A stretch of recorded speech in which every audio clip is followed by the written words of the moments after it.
Teenagers and New Technology. Magazine article by Andres Padilla Lopez. Teenage use of electronic devices. Allison, a 15-year-old teenager from Redwood City, California, receives more than 27,000 text messages a month. This averages out to about 900 texts per day. Allison explains, "I text while I'm doing like everything. I need to answer that text. I need to know who's talking to me, to know what they're going to say." Another teenager, also from Redwood City, spends 6 to 7 hours a day playing video games. He admits that his game playing has interfered with his grades. But he argues that video games give me a shot of energy, and playing just makes me happy. I can't stop playing them. I don't want to stop playing them. In an interview with a British reporter, one teenager said, with feeling, "I'd rather give up a kidney than my phone." Another told the same reporter that she spends over an hour on school days and about double that time on weekends, hanging out with some 450 Facebook friends. So, how do you use electronic devices? Are your Facebook friends the same as your real-life friends, or do they include people you've never met? Are the friends you've never met more interesting than your real-life friends? Do you feel lost without your cell phone? Must you answer every text message immediately? Are you itching to get out of class to play video games? Or perhaps you worry about the amount of time you spend on your electronic devices. Maybe you think that texting and Facebook are a waste of time. Facts and figures.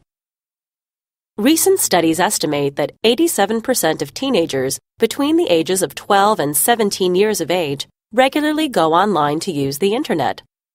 Studies also show that 75% of all teenagers own cell phones. Half of that 75% sends 50 or more texts a day. 1 in 3 sends 100 or more texts per day. Some teenage cell phone users don't even use their phones to make actual phone calls, except to their parents.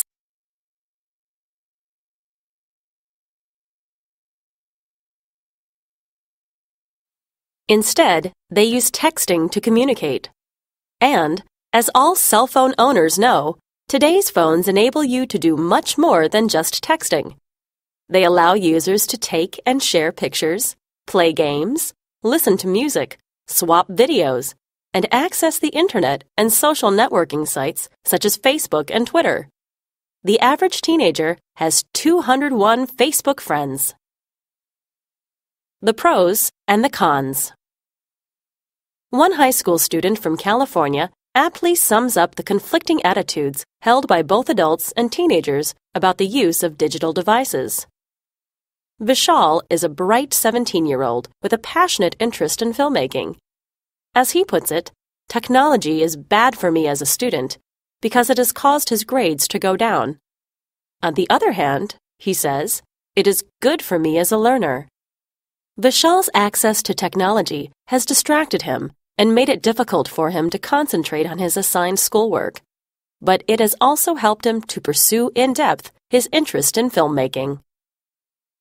Currently, educators, scientists, parents, and even some teenagers themselves worry about the long-term effects of always being connected to electronic devices. Educators notice a decline in students' ability to concentrate on any one thing for an extended period of time. Scientists wonder about the long-term effects on a teenager's still developing brain. What do the instant gratification and rapid stimulation offered by electronic media do to a teenager's brain? Scientists also fear that yielding to one distraction after another develops an inability to focus. Parents worry about the presence of predators on social networking sites. They also are alarmed by the threat of cyberbullying. Teenagers, like Vishal and Allison, ask themselves if their slipping grades and inability to concentrate on school tasks are worth it. On the other hand, supporters argue that today's powerful cell phones offer teenagers new worlds of opportunity. They stress that understanding new technology is essential to future success. They recognize that tools, such as texting and Facebook, meet needs common to all teenagers, such as defining their personal identity and establishing their independence. These technologies provide new avenues for teenagers to do the things teenagers have always wanted to do: flirt, boast, gossip, complain, tease, and get news.